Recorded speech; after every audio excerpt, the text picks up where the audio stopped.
Another world cup match, another record, আর কার নামে হতে পারে? Leo Messi.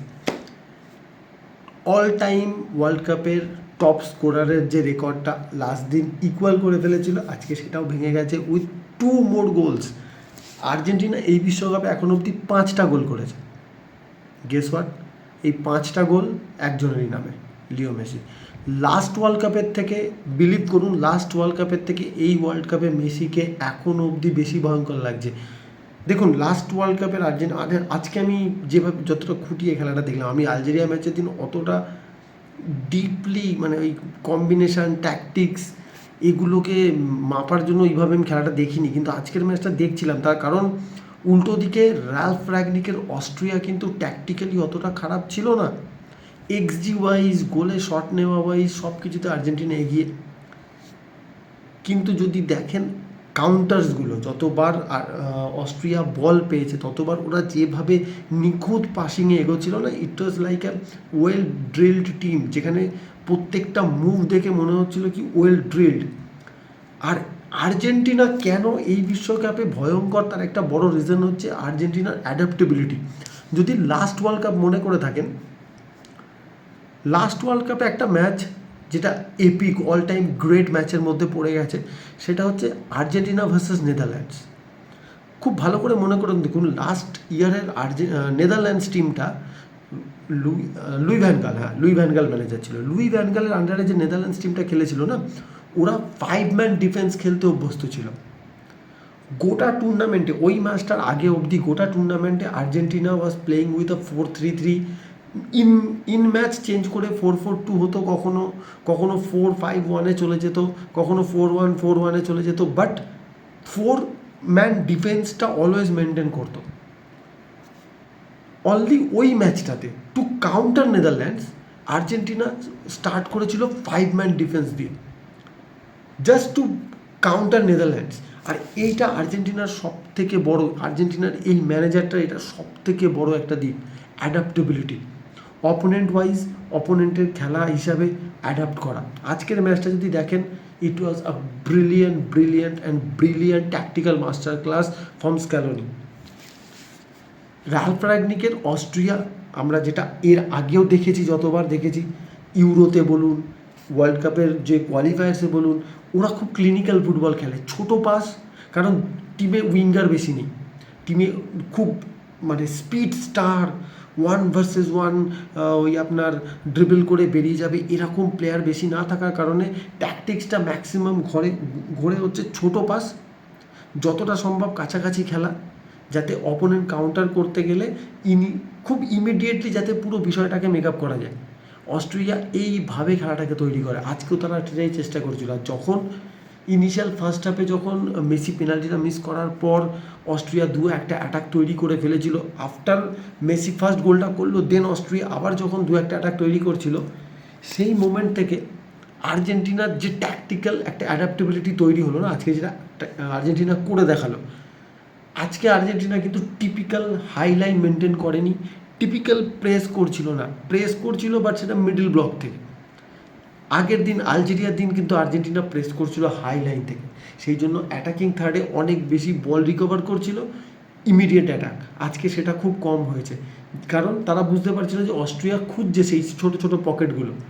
যখনই আর্জেন্টিনা প্রেস করবে, যদি হাই লাইন দিয়ে প্রেস করে, তাহলে ইজিলি তারা ইন বিহাইন্ড করতে পারবে। আর্জেন্টিনা সেই জায়গাটাই দেয়নি আজকের ম্যাচের। এমনিতে দেখুন লাস্ট ইয়ারের সঙ্গে এই আর্জেন্টিনার কী ডিফারেন্স, লাস্ট ইয়ার ওদের কাছে একখানা দি মারিয়া ছিল, তার ফলে রাইট উইং বা লেফট উইং যখনই, কারণ আর্জেন্টিনাতে দি মারিয়া কোনো দিনই একটা পার্টিকুলার উইং খেলতো না, অলওয়েজ আর্জেন্টিনাতে রাইট উইং লেফট উইংয়ে কন্টিনিউ একটা সুইচ হতো, যেটা বরাবর হয়ে এসছে মেসির মধ্যে। কখনো দি মারিয়া সুইচ করতো, আর মেসির তো প্রপার কোনো পজিশনই নেই না, মেসি একমাত্র প্লেয়ার আর্জেন্টিনা যে সমস্ত পজিশানে যাওয়ার তার জায়গা আছে, সেই মুভমেন্টটা সব করে। আর্জেন্টিনা জানে, পুরো টিম জানে যে মেসি নিজে ঘুরে বেড়াবে চারদিকে, যেখানে মেসি দাঁড়াবে সেটাই তার পজিশন। দি মারিয়া যখন ছিল, সেখানে দুটো প্লেয়ার এমন হতো যাদের এই মুভমেন্টটা ফ্রি ছিল, কিন্তু এই টিমেতে শুধুমাত্র মেসিরই ওই ফ্রি মুভমেন্ট নেওয়ার একমাত্র জায়গা আছে, বাদ বাকি সবাই নিজেদের জায়গায় স্টিক করে আছে। আজকের খেলা থেকে যেটা আমি বুঝতে পারলাম, লাস্ট ওয়ার্ল্ড কাপের থেকে এই আর্জেন্টিনা কেন বেশি ডেঞ্জারাস, বিকজ এই আর্জেন্টিনা ডিফেন্সিভলি অনেক বেশি স্ট্রং লাস্ট ওয়ার্ল্ড কাপের আর্জেন্টিনার থেকে। লাস্ট ওয়ার্ল্ড কাপে আর্জেন্টিনা কিছু সিলি গোলস অ্যালাউ করেছিল, সৌদি আরবের এগেনস্টে মনে করে দেখুন, নেদারল্যান্ডসের এগেনস্টে মনে করে দেখুন, ফাইনালে মনে করুন, সিলি গোলস অ্যালাউ করেছিল আর্জেন্টিনা।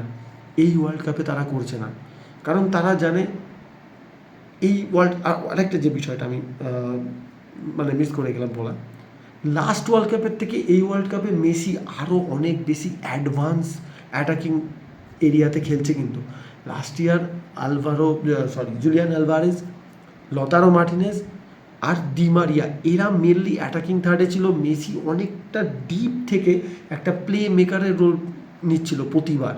বাট এই ওয়ার্ল্ড কাপে কিন্তু মেসি আর একটু অ্যাডভান্স মোডে আছে, কারণ আপনার কাছে ডি মারিয়া নেই, জুলিয়ান আলভারেজ স্টার্ট করছে না, লতারো মার্টিনেজ যদি স্টার্ট করে, লতারো Martinez is not a ball career, is perfect number 9। Julian Alvarez অনেক বেশি বল ক্যারি করতে পারে। যদি জুলিয়ান আলভারেজ আর লতারো মার্টিনেজ একসাথে স্টার্ট করে, ব্যালেন্সে গন্ডগোল হতে পারে। সেই দিক থেকে দেখতে গেলে মেসি এবারে অনেক বেশি অ্যাডভান্সে খেলছে।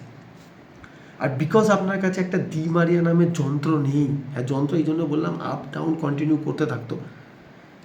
এবারে স্ক্যালোনি যেটা করেছে, মিডফিল্ডটাকে অনেক বেশি কম্প্যাক্ট করেছে। আর্জেন্টিনা টিমেও কিন্তু স্প্রিন্টার নেই তেমন একটা, যারা ধরুন কাইন্ড অফ আমি বলতে চাইছি ডেমবেলে, এমবাপে, এই ধরনের স্প্রিন্টার নেই, ভিনিসিয়াস জুনিয়র, এই ধরনের স্প্রিন্টার না থাকার কারণে আর্জেন্টিনা নিজের খেলাটাকে যেটা আরও কম্প্যাক্ট করেছে মিডফিল্ডটাকে, যে 4-5-1-এ চলে যাওয়া। মেসি চলে আসছে সেখানে মিডফিল্ডে, মেসি যদি অ্যাটাকিংয়ে চলে যায়, লতারো মার্টিনেজ নিচে নেমে চলে আসছে। 4-5-1 কন্টিনিউ সারা ম্যাচ মেনটেন করে যাওয়া।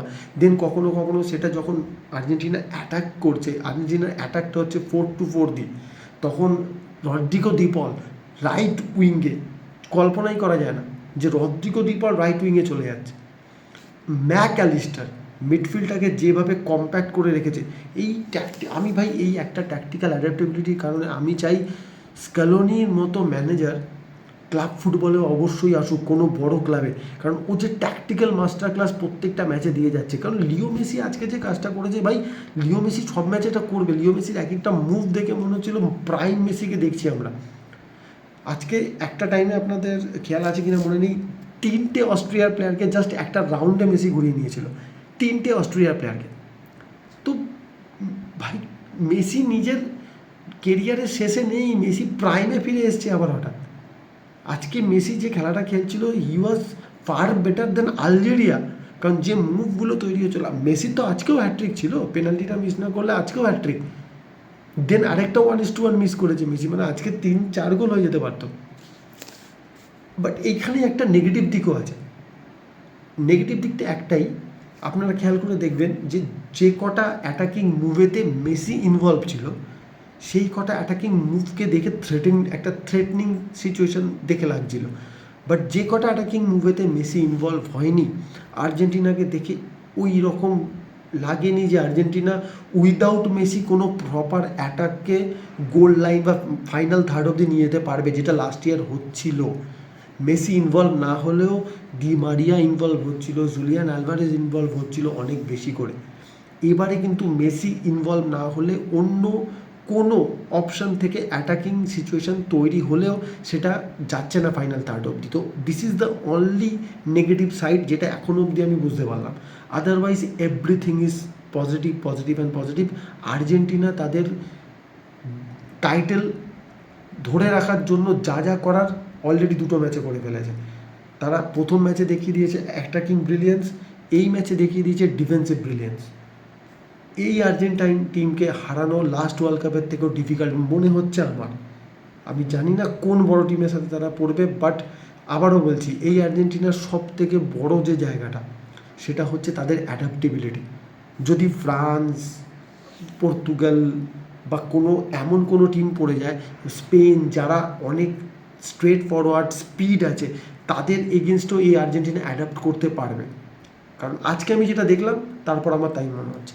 আমি জানি না আমি কতটা ঠিক বললাম, বাট আমার খেলা দেখে এটুকুই মনে হলো যে এই আর্জেন্টিনা 2022-এর আর্জেন্টিনার থেকে অনেক বেশি ডিফিকাল্ট টু বিট।